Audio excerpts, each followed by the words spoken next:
Ophélie Winter, addicte à la cocaïne, effrayante confidence d'un ex.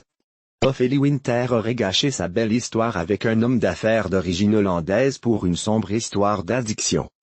La drogue serait à l'origine de l'implosion de leur couple.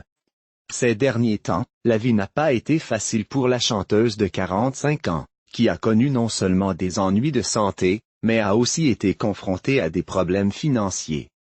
Closer revient d'ailleurs sur sa descente aux enfers dans les pages de son numéro daté du 4 octobre. Ses admirateurs la découvrent en larmes. Ophélie Winter semblait visiblement au fond du trou. Et elle a d'ailleurs reconnu elle-même avoir beaucoup trahi, raison pour laquelle elle n'ose demander l'aide de ses proches dont son ex-compagnon, Rolf V, patron d'une société de recyclage. Il s'est livré sur son histoire d'amour avec Ophélie Winter dans un média belge, où il confirme en filigrane que la drogue est à l'origine de ses déboires actuels.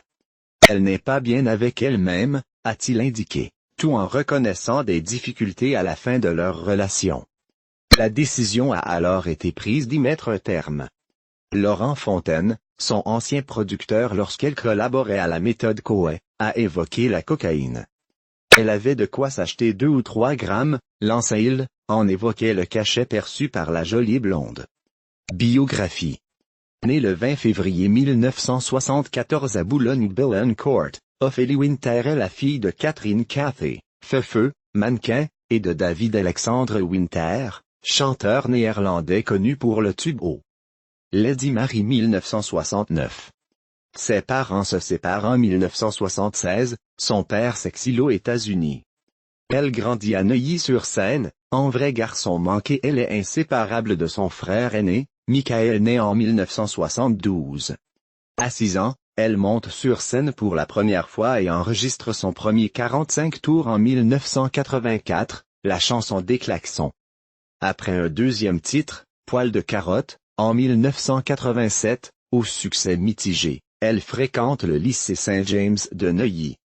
Mais dès 1991 elle délaisse ses études pour suivre les pas de sa mère et se lance dans le mannequinat. Cantonnée aux photos de mannequins lingerie, elle décide alors de reprendre contact avec des producteurs pour renouer avec la chanson. En 1993, elle rencontre le chanteur Prince. Ensemble ils enregistrent à Minneapolis une reprise du tube The Most Beautiful Girl in the World. À l'automne 1994, la chaîne M6 propose à Ophélie Winter la présentation d'une émission musicale hebdomadaire, le Hit Machine.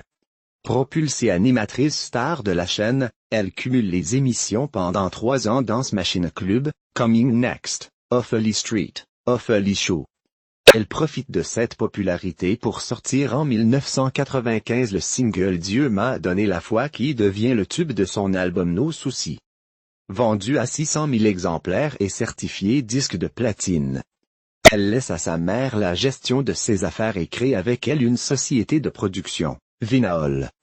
Curieuse de découvrir d'autres univers, elle fait une première apparition au cinéma en 1996 dans Hommes, Femme mode d'emploi de Claude Lelouch. L'année suivante, elle décroche les rôles principaux dans Tout doit disparaître de Philippe Muil et Bouge de Jérôme Cornuau. L'accueil de son deuxième album, Privacy, en 1998 est mitigé. Vendu à 275 000 exemplaires, les concerts et la tournée initialement prévus sont cependant annulés.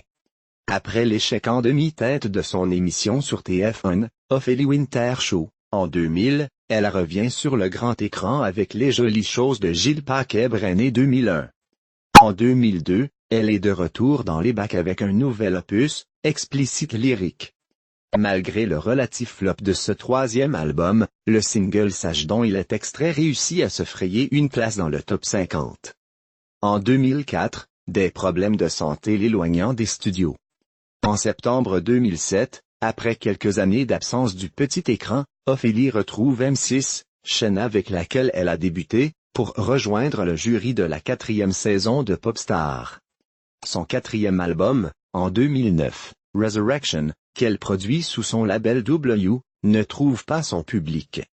La chanteuse se fait plus rare depuis. En 2013, on la retrouve aux côtés de Thierry Lhermitte dans un épisode de la série Document Martin sur TF1. À la rentrée 2014, elle fait partie du casting de l'émission Danse avec les stars sur TF1.